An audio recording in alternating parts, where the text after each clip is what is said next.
Story 1. Lanterns moving where wind dies. I'd been running the same back roads for years, and I thought I knew them like the lines in my own palm. That day, I was cutting timber up near Miller Ridge, and decided to take a spur road I'd never noticed before. The ruts looked old, but the gravel was fresh, like someone kept it up just enough for a truck to make it. It dead-ended in a laurel thicket where the ground dropped out. I walked closer and saw a limestone lip, black, beneath. The kind of hole you don't see unless you're looking for it. No signs, no fence, nothing on the topo maps. It felt like stumbling onto a room in your own house you didn't know existed. I had my headlamp and a small pack in the cab, so I figured I'd nose in just far enough to satisfy my curiosity. The air was cold and still, damp enough to slick my hands when I touched the wall. 10 feet in, the daylight was gone. 20 feet, and the cave swallowed the beam, pulling it into shadows that didn't make sense. The air had a smell, chalk dust, old water, and something faintly metallic.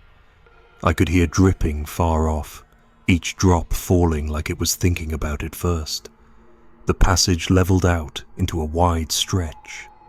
That's when I saw the lights. At first I thought my beam had caught a reflection, but these didn't move when I did. They hung in the stillness, yellow-white, shaped like lanterns in old photographs. No flicker, no smoke, no sound. They floated just above the ground, pausing every so often like they were listening.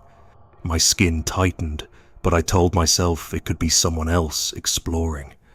I killed my headlamp to test it, and the dark collapsed over me, thick as a wet blanket. The lights stayed, steady. That should have been comforting. It wasn't. They drifted along the wall, stopping at rusted drill holes and a wheelbarrow half buried in silt, the kind of relic you find in an old mine, not a cave. Then they slid toward me without any sound of footsteps. I opened my mouth to call out, but the cave pressed the words back into my throat. My pulse was the only thing I could hear. I fumbled for my headlamp and clicked it on. The lights peeled away instantly, vanishing like they'd slipped behind a curtain. When my eyes adjusted, I saw fresh boot scuffs in the dust I hadn't made. Beside them sat a coil of rope, neatly wound, the fibers damp and smelling of dirt. I'd swear it hadn't been there before. Something in me wanted to turn back, but the other part, the part that gets you in trouble, wanted to see where those lights had gone. I followed the scuffs into a crawl space so tight it sanded my shoulders raw. My headlamp threw a dim cone ahead, barely touching the far wall. The air felt warmer here, heavier, like I'd crossed into a closed room. I came out into a pocket space no bigger than a woodshed. In the corner sat a cot with a wool blanket, 2 unopened cans of peaches, and a ledger book. The cover was worn soft, the pages rippled from damp. Every line was a date and a first name. The last entry was last week. I was still leaning over the ledger when the lights came back. This time they were close, bright enough to show the grit under my fingernails. I could see now they weren't floating. Each was gripped by a hand just outside my beam. My breath caught. I didn't want to lift the lamp, didn't want to see what might be holding them. My mouth was dry, my legs cold from the knees down. I started backing out, one slow step at a time, counting each breath so I didn't rush. The lights shifted with me, never gaining or falling back, just holding that same measured distance. The crawl space felt longer going out. The stone pressed in tighter. At one point my boot snagged, and I had to kick free, heart hammering. When I reached the main tunnel, I could feel the faintest breeze against my cheek, the first sign of the outside. I didn't look back. The lights followed to the lip, stopping where the wind lived again. I stepped into the daylight like it was another country, lungs filling as if I'd been holding my breath the whole time. Back at the truck, I glanced once toward the laurel thicket. The shadows under the limestone lip were blacker than they'd been, and I thought I saw a glint, low to the ground as if something metal caught the sun. I drove out slow, gravel crunching under the tires, and never took that spur again. But sometimes at night, when the power's out and the house is quiet, I catch a pale glow in the corner of the room, just at the edge of my vision. I never turn to look. I already know what I'd see. Story 2. The Echo That Knew My Name. I'll never forget the way the air felt that morning. Not cold exactly, but carrying a weight that made you slow down without meaning to. The county map I'd been using was old, one of those laminated sheets you find in a courthouse basement, with faded blue lines showing springs and underground seepages. There was a dotted mark halfway up the ridge, labeled only Spring Cave. I'd been telling myself for weeks that I needed quiet, the kind that only comes when you're far enough out to hear your own breath. The trail to the cave wasn't really a trail, just a game path that skirted the slope before disappearing into rhododendrons so thick you had to push it apart like a curtain. That's when I felt it. The faint, steady breath of cold air spilling out from somewhere ahead. It carried the smell of limestone, damp leaves, and the sharp tang of bat guano. I ducked under a hemlock limb and saw it. A narrow slit in the earth, rimmed with moss, its edges slick, like something had been sliding in and out for years. The first 10 feet were easy, a low scramble over rock, break down into a belly of stone. The air cooled fast, wrapping me in that underground stillness that swallows every sound. My headlamp's beam carved the dark in shaky slices. Past the breakdown, the ceiling dropped, forcing me to crouch until my thighs burned. Then the rock pinched in so close I had to take off my pack and shove it ahead of me. The stone scraped my chest, the grit grinding into my shirt.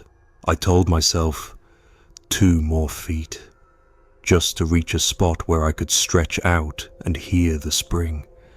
When I finally exhaled, something exhaled back. It wasn't the slap-back echo you expect underground.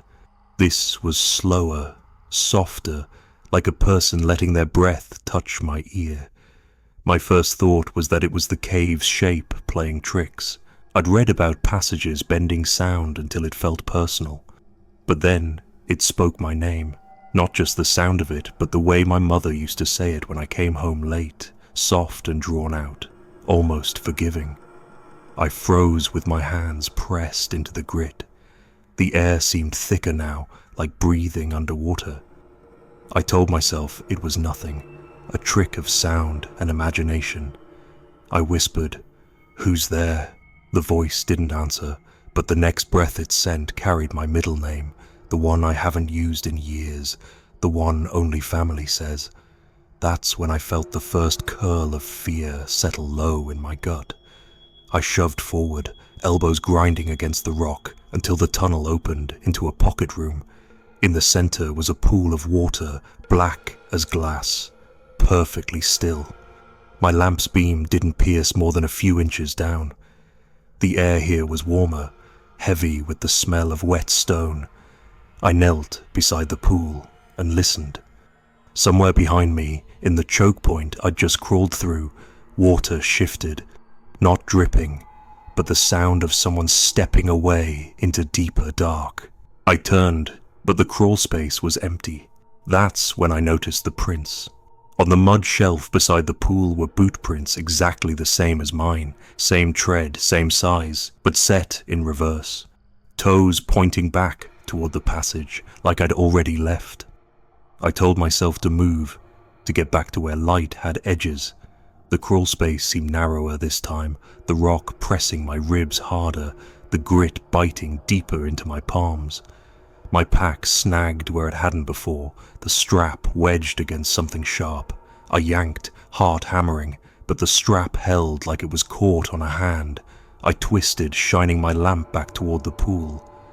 That's when the voice came again. It was closer now, unhurried, and it spoke things only I should know, the town I was born in, the name of my first dog, the way my grandmother used to hum when she cooked. Each detail pulled at me, softening my focus. I realized I'd stopped breathing until the light in my lamp flickered and reminded me I needed air. I didn't answer. I didn't want to know what it would say if I did. Inch by inch, I worked the pack free, refusing to look back. My knees slid over cold stone, my palms finding purchase in the smallest ridges. Every sound felt like it came from inside my skull, the scrape of fabric, the thump of my heartbeat, the slow whisper of that voice threading between them.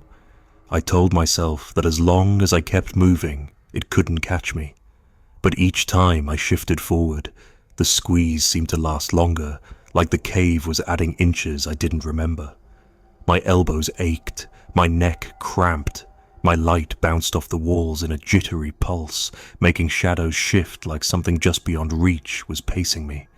Finally, the air thinned into a faint breeze against my cheek. The promise of the outside. I pushed harder, scraping my shoulders raw until the rock opened just enough for me to wriggle free.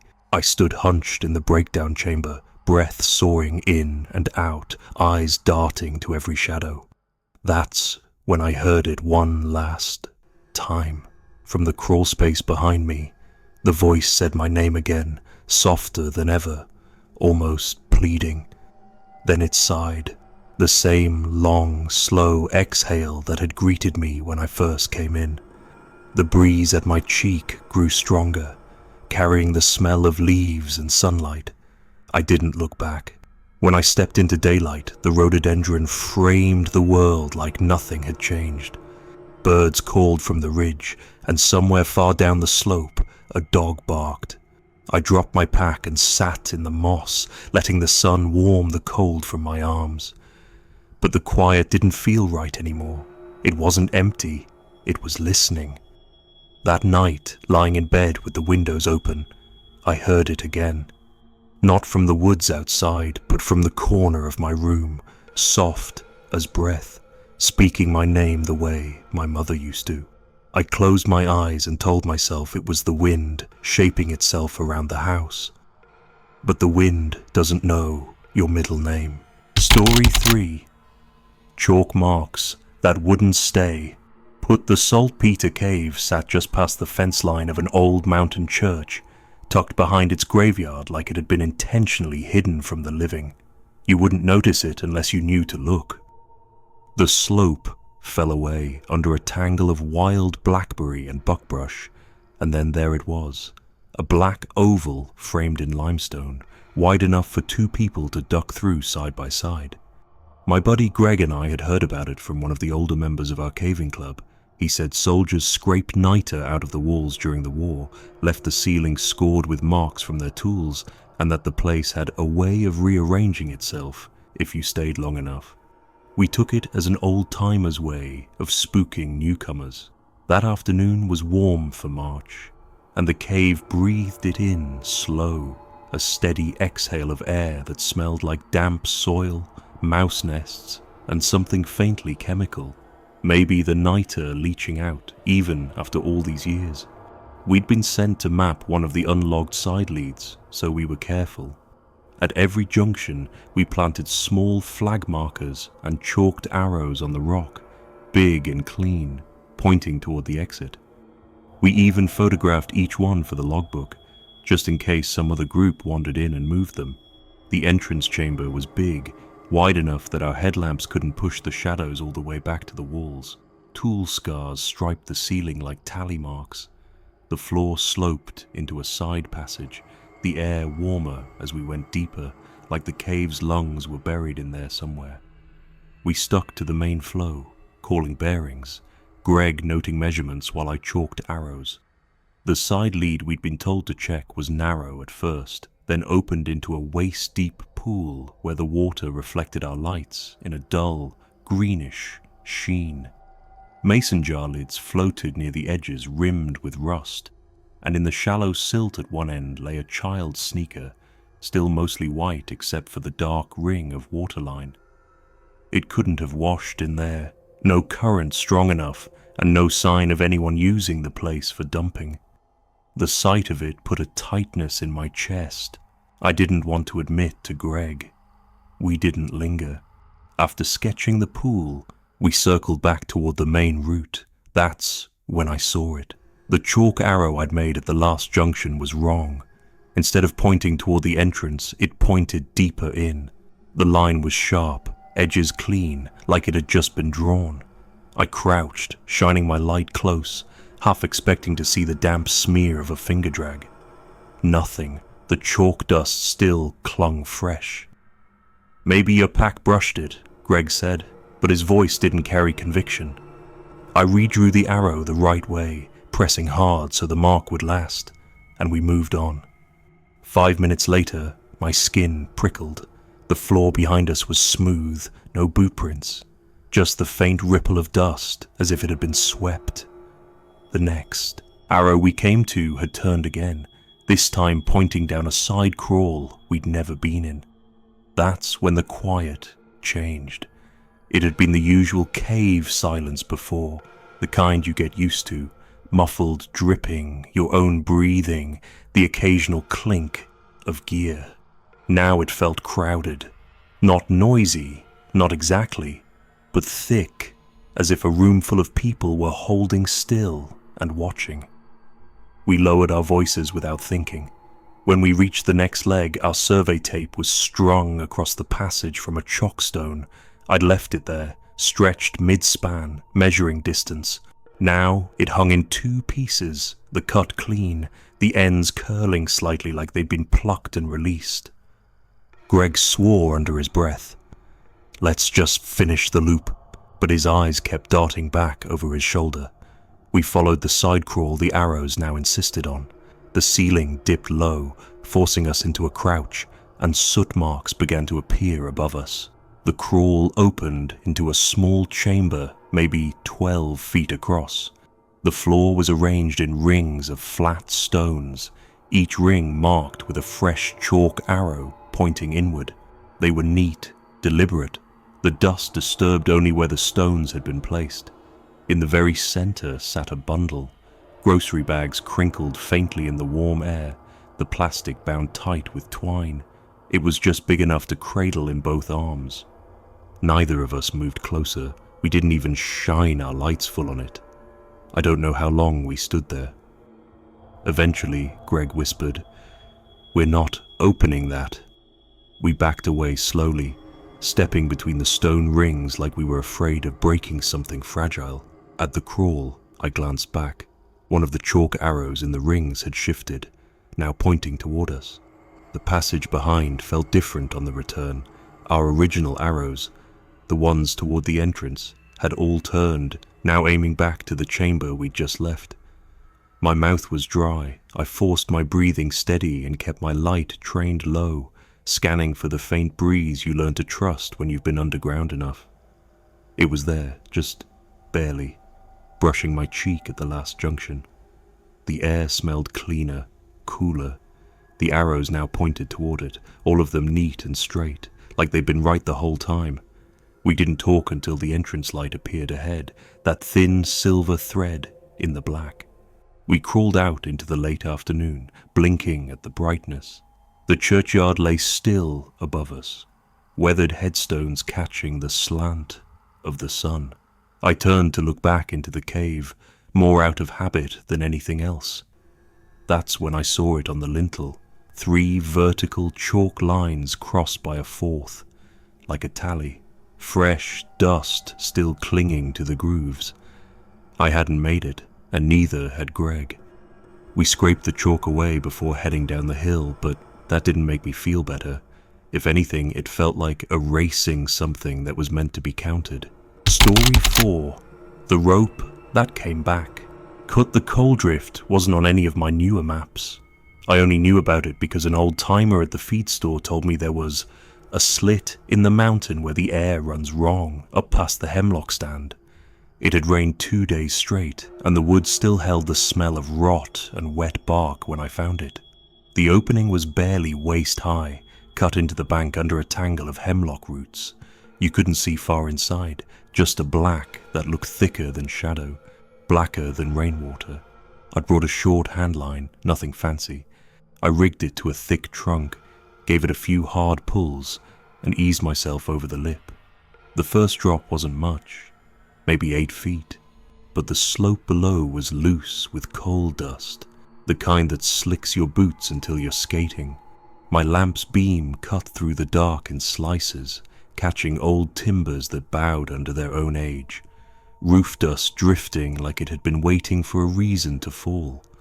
The air was close, dry in a way that made my throat ache. I kept to the center of the drift, avoiding the ribs where the floor had that hollow drum sound you learn to respect. This wasn't an active seam, more like a mouth left open too long, but the wrong step could still drop you into a sump or a pocket of bad air. My gloves came away gritty, the black smearing into the creases. After maybe 20 minutes of poking around, I decided it wasn't worth a full survey. There were no side drifts worth mapping, and the deeper I went, the more the timbers looked like a stack of matchsticks waiting for a spark. I turned back toward the shaft. At the base of the lip, I tossed the rope up, letting it catch on the ledge. That's when I felt it, a firm tug from above. Not the bounce of a rope snagging, but the steady pull you'd give if you were trying to help someone up. "Hold on," I called out without thinking. Underground, words don't carry right, and saying anything into the dark feels foolish, but habit has its way. The rope went slack. I climbed fast, but when my hand closed over the line near the lip, the fibers felt wrong, loose, uneven. I hauled the rest up and saw the cut. It wasn't frayed from wear or torn by a rock edge. The fibers were parted clean, the ends curling and blackened. I brought it close and could smell the faint scorch, like something had burned through in a slow, patient stroke. My mouth went dry. There'd been no one parked near the trailhead when I came in. No fresh boot prints on the slope above the drift, but the rope had been fine when I went down. I rigged a new line off a chockstone in the wall, tying slow to keep my hands from shaking. I told myself it was just a bad knot or a cut from a sharp edge I hadn't noticed. The lie worked until I started climbing again. Halfway up, the quiet thickened. Caves have their own kind of silence, a hum under the skin, but this was different. I could hear my own blood in my ears. Every shift of my boot felt too loud. That's when the first pebble fell. It ticked off my helmet and bounced to the floor below. I froze, listening. Another came, smaller, then a third. I tilted my lamp toward the lip. Dust sifted down in thin curtains, not drifting on a breeze but falling in bursts, as if something heavy was shifting above me. I don't scare easy. I've crawled through holes with water at my chin and ice breathing down my neck. But I don't argue with gravity. Whatever was above me, I didn't want it leaning over the edge when I came up. I climbed the rest hard, arms burning, boots scraping for holds. The lip came into reach, and I mantled over, rolling onto the leaf litter. My chest heaved, my gloves grinding coal grit into the dirt. The handline I'd left tied to the tree was gone. In its place, coiled neat as store stock, was my first rope, the one that had been cut. The scorch marks were gone, the fibers smooth and whole, as if it had never been tied to anything at all. I sat there too long, staring at it. The woods were quiet, but not in a way that felt empty. It was the same kind of quiet I'd heard in the drift. A waiting quiet. The hemlocks stood still, their roots knotted over the mouth of the shaft like they were holding it shut. I didn't take the rope. I left it coiled where it was and walked out the long way, keeping to the open patches where I could see the sky. By the time I reached the truck, the light was thinning behind the ridge. I didn't look back until I was in the driver's seat. The slit in the earth was hidden from here, but I could see the hemlock tops swaying just slightly, though the rest of the trees were still. Someone had been patient. Someone had been waiting. And I didn't think they were done. Story 5. The Show Cave, After Hours. I'd driven past the Crystal Palace Caverns sign more times than I could count growing up. It had been shuttered since the late 80s, the big painted letters fading to a sun-bleached ghost along Route 23. My parents took me there once when I was little. I only remembered flashes. The cold air rolling out of the entrance, a tour guide's voice echoing, the sound of shoes on damp concrete. For some reason, maybe nostalgia, maybe just poor judgment, I decided to slip the fence one evening when the sky was bleeding out to dark. The parking lot was cracked with weeds. The old ticket booth had a busted window. The price board still bolted to the wall with numbers for adult and child worn to ghosts. I ducked under a loose section of chain link and walked toward the cave mouth, my boots crunching over gravel that hadn't been raked in decades. The air that drifted out was cold enough to raise gooseflesh, carrying that smell of wet stone and something faintly chemical. Inside, the place felt wrong. The concrete path still wound along the walls, bordered by rusted handrails. Painted signs with peeling edges hung where tour guides once pointed. Stalactites formed drop by drop, and noticed the flowstone curtains. I passed a baby's pacifier half embedded in calcite, a cracked plastic souvenir cup on its side like it had rolled there and been forgotten, a metal turnstile at a bend in the path locked solid with rust. My headlamp threw long shadows against the walls, and when I flicked it to flood, it felt like every shadow leaned toward me at once. The main path curved toward the cathedral room. I remembered it from when I was small, the space where the guide would hit a switch and floodlights would blaze across formations 30 feet high. Now it was only my lamp, the beam carving thin slices of white across rippling stone. At the far end was the old guide's booth, a squat wooden stand with a shelf.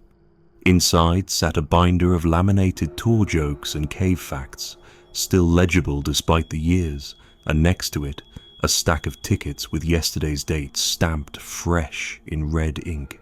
That was the first thing that made my stomach tighten. Yesterday's date. The air shifted with a smell I couldn't place at first. Bleach, sharp in the nose, and something else beneath it, dry and smoky like campfire. I was still trying to figure which way the air was moving when I heard it. Not voices exactly, more like the rhythm of a guided tour. A few steps, a pause, the shuffle of feet, a low swell of chuckles. It was coming from deeper in, somewhere beyond the cathedral room. I told myself it was sound carrying weird, maybe dripping water hitting something hollow. But when I swung my beam down, I caught wet footprints on the concrete, small ones, child-sized, spaced wide apart, like whoever it was had been led by the hand. They went off the marked path into a roped area. The rope was new, the fibers clean and bright compared to the rest of the place. A sign hung from it. Do not enter delicate formations. The knot was tidy, pulled snug like someone cared to keep people out. I stepped over it. The air was warmer here, the stones sweating in beads. Around the bend, my light flashed on the white edges of fresh breakage, formations snapped clean, their raw surfaces glaring in the beam. Beneath a curtain of flowstone lay a bundle of blankets, tucked into a hollow.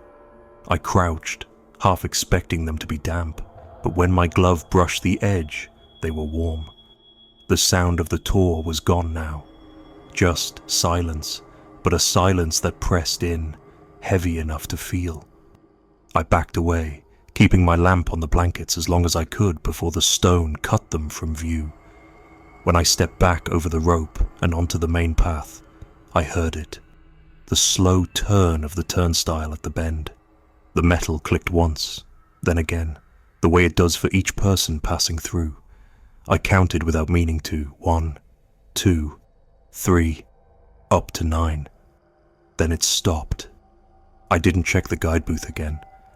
I didn't look toward the cathedral room. My lamp caught only the strip of path in front of my boots as I took the side passage I remembered from years ago. an unfinished exit meant for emergencies. The air there was colder, the stone walls narrower, and when I finally saw daylight, it was just a thin blue seam ahead. I stepped out onto the slope above the parking lot and kept walking until the cave mouth was hidden behind scrub and the dark. From the road, I glanced back once. The gift shop door, warped and splintered, glass long gone, seemed to move, not swing, but breathe in and out, though there was no wind. I drove home with the windows down, trying to shake the smell of bleach and smoke from my clothes, but it clung all the same. I still don't know if anyone else saw those footprints. I didn't tell the club, and I'll never set foot past that fence again. But sometimes, passing that stretch of Route 23, I swear I hear it.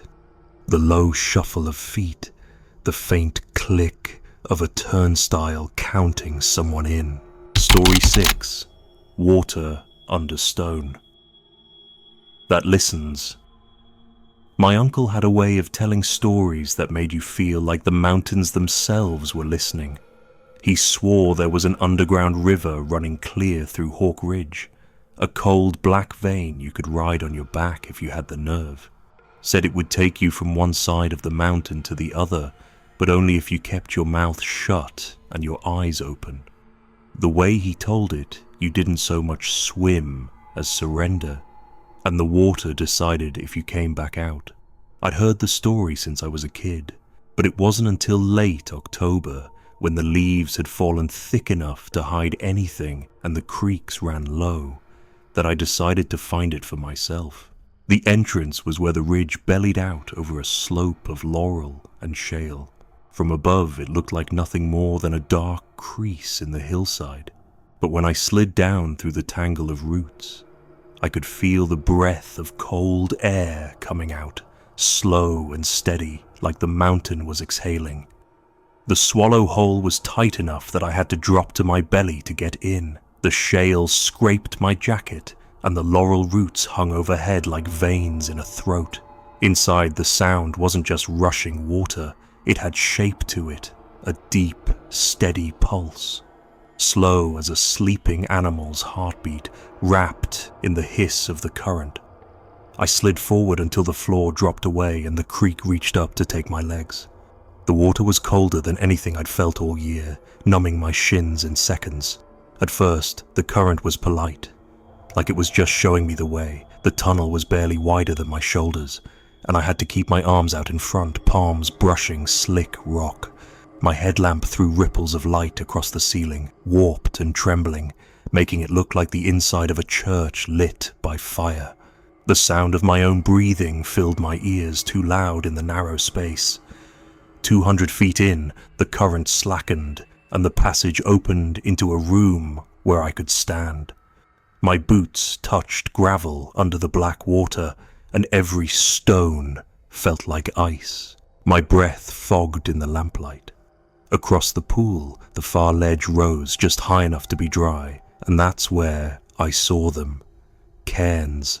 They were stacked at shoulder height, wet rock balanced on wet rock, not the haphazard piles you see along trails, but careful, deliberate towers. 6 of them in a row. On the ledge, a tin lunch pail sat open. Inside was a single slice of bread, soft and pale, not yet soggy despite the damp. I could smell it over the mineral reek of the water. I called out, "Hello?" My voice didn't echo the way it should have. It broke apart, carried off by the walls and folded back in pieces like the cave was tasting it. I tried again, louder this time. That's when it answered. Not in words, but in the exact rhythm of mine. The sound came from everywhere at once, a beat behind, like it was trying my voice on for fit. The cadence was perfect, the same pause, the same rise and fall. It wasn't the slapback of an echo. This was closer, more deliberate. I felt the water shift around my knees. It pressed forward against me, then eased, like it was thinking. The heartbeat in the stone was louder now, deep enough to feel in my ribs. My hands trembled in the cold, but I forced my voice steady and started talking nonsense, reciting grocery lists, naming old classmates, muttering lines from songs I barely remembered. Every phrase came back to me, the timing just off, like a stranger repeating my words with a smile you can't see. The water pushed again, harder this time, tugging at my legs. I took a step back, the ledge, the cairns, the lunch pail. All of it stayed in the beam of my lamp for one more second, then slid into darkness as I moved toward the crawl I'd come through. The water followed, as if deciding whether to let me go. The crawl felt tighter now. I dropped to my knees, counting pebbles with them as I went, a nervous habit that became a kind of bargain. 1, 2, 3, promising the mountain I'd put them all back in order if it let me out.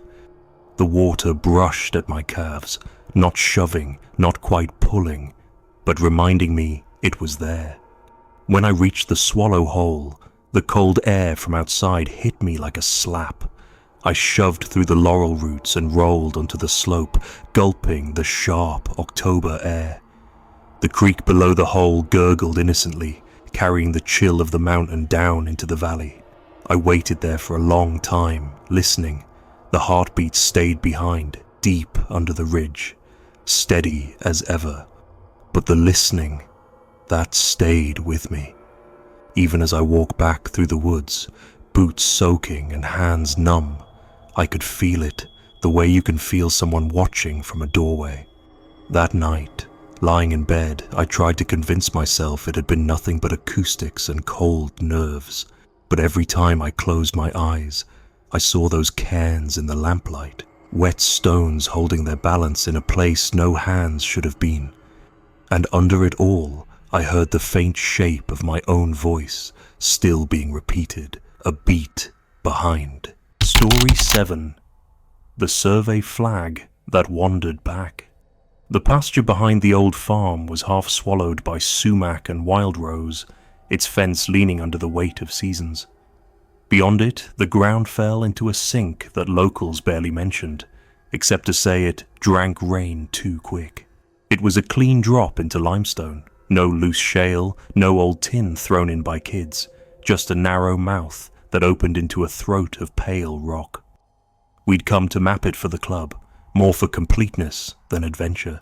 The air from the entrance was steady and cool, smelling of dry clay and something older. I dropped in first, boots scuffing the wall until I hit the floor of the first chamber. My headlamp cut across a long belly of rooms, their floors surprisingly dry, the echo sharp enough to make you pick your words carefully. It felt like one of the honest caves, no stale pockets, no groan in the ceiling. I set bright orange survey flags at each junction, the reflective bands catching light like little embers. Every bearing went into my Write in the Rain notebook, penciled neat. Greg worked the sketches, crouched in the pools of his own light. We'd split for a while to cover more ground. He took the north leg, I looped south toward a small drop. My flags marked my way, bright against the grey stone. When we met back in the main chamber, I noticed 2 of my flags missing. Not fallen, gone. I figured I'd miscounted, but then I saw them up ahead, tucked into a passage we'd agreed to leave for another day. The stems were woven through a crack in the wall, like someone had placed them with care. I asked Greg if he'd moved them. He just stared, and his hands shook a little when he said no. We followed. You do that when you're pointed somewhere, even if your gut says otherwise. The new route dipped low, the floor furrowed with old crawl marks. The ceiling scratched in a way that spoke of years of knees and elbows dragging through. The further we went, the warmer the air felt, thick enough to taste. The tunnel opened into a room no bigger than a tool shed. Names were carved into the walls at shoulder height, the letters smoothed by time. Some dates were a century old, cut deep by patient hands. My lamp caught a fresh one, today's date, my surname spelled perfectly, my first name spelled the way my father's side always had, the way no one outside my family knew. My stomach turned cold, and I wanted sunlight more than anything. We turned back, but the passage behind us was bare. Every flag was gone. Not just the ones I'd placed, Greg's too, and even the ones from the main chamber. The rock seemed flatter now, the echo gone, the air soaking sound like a quilt over a cough. Our lamps felt smaller in the dark. Without markers, we followed the faintest hint of cold clay. In the air, a thread of leaf mold that spoke of the outside. It was slow going, every junction a guess. My knees ached from crawling, and the silence pressed until I could hear the rasp of my own breathing over the scrape of stone.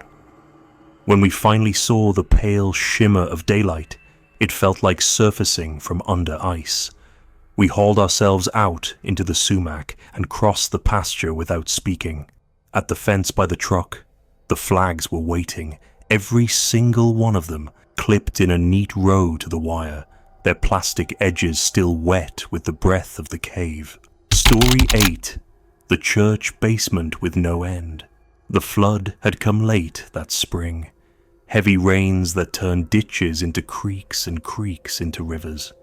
The church basement had taken on water, ankle deep, then knee deep, before it finally drained away, leaving behind a thick smell of damp carpet and mildew. I volunteered to help the deacons clear it out, thinking it'd be no more than hauling ruined chairs and peeling paneling off the walls. The cinder block on the far side had bowed from the pressure, mortar split down the middle like a crack in ice. Brother Adams took a sledge to it.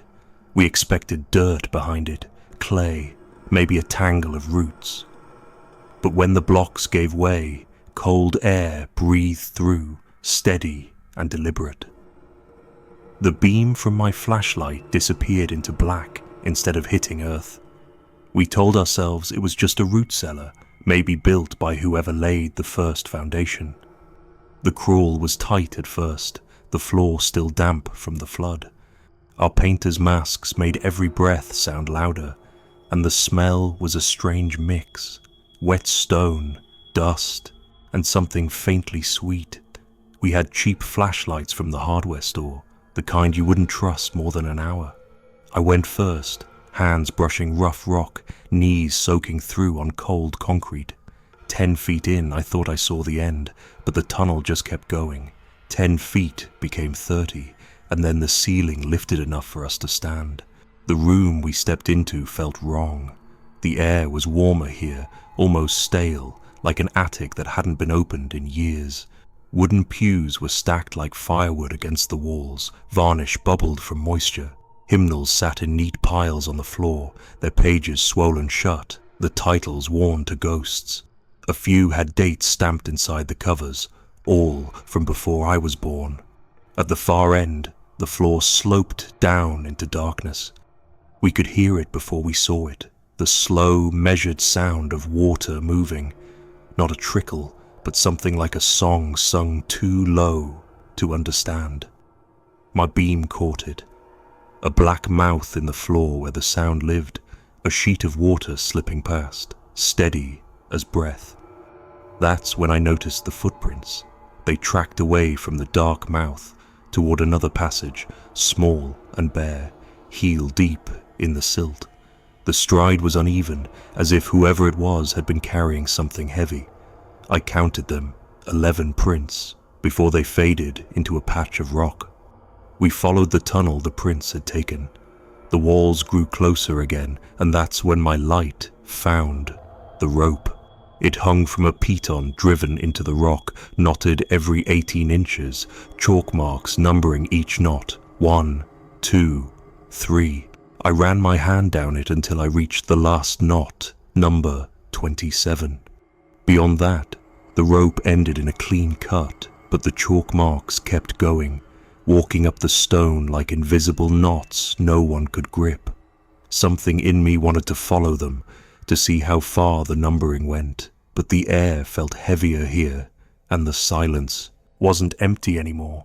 It had weight, like a crowd holding its breath. I told Adams we should turn back, and he didn't argue. We started retracing our steps, but halfway to the first room, our flashlights dimmed together. The glow weakened until we were walking in nothing but a faint smear of light. Even though the batteries were brand new, we kept one hand on the wall, moving slow. That's when the smell hit. Bleach, sharp and clean, cutting through the must. It came with a faint thread of warmer air, like stepping into a hallway after the furnace kicks on. We followed it, trusting our noses more than our failing lights, and the ground underfoot turned from stone to wood.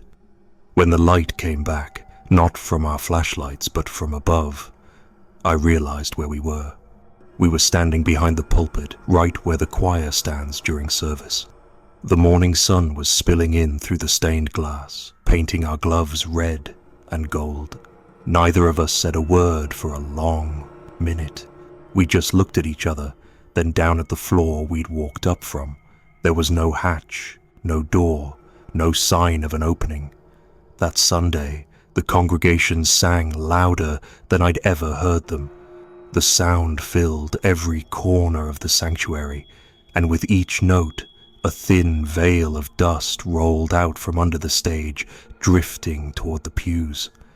I kept my eyes on it, the way it moved in time with the hymn, like something below was breathing it in. I don't sing much in church, but I did that day. And when the last Amen came, I swear I felt the floor under my feet exhale. Story 9. The last photo on my phone. I shouldn't have gone back there after closing. The cavern was the kind of place that made its money off families in matching t-shirts and retirees with bus passes, the kind where the guide cracked the same corny jokes every hour. I'd taken the noon tour that day, just killing time before heading home. Somewhere between the gift shop and my car, I realized my wallet wasn't in my pocket. I figured I'd dropped it somewhere along the concrete path underground. When I called, the manager's voice was tired but willing. "Come on by," he said. "I'll be here closing up. Just sweep through with your light and lock the gate when you're done." The parking lot was empty except for his truck. The entrance yawned black behind the ticket booth. I stepped in, the air instantly cooler, damp against my skin. The light from the entrance vanished within a few feet, replaced by the thin beam of my headlamp. It was quiet, but not empty quiet. More like the way a school feels after dark, the kind of quiet that remembers voices. Every footstep bounced back in soft, slow echoes. The path wound past familiar formations, the ones with hand-painted signs, angel's wing, frozen waterfall. My beam skimmed over the slick stone, the aluminum handrails cold under my fingers. I reached the wishing well pool, a shallow basin lit faintly by my lamp. People tossed coins in here for decades. The bottom was a crust of tarnish and hopes long spent. That's when my phone buzzed in my pocket. A notification. New image saved. I hadn't taken a photo. I opened the gallery. The picture showed me exactly where I was standing. Lamp casting a halo on my jacket, mouth half open like I just remembered something important.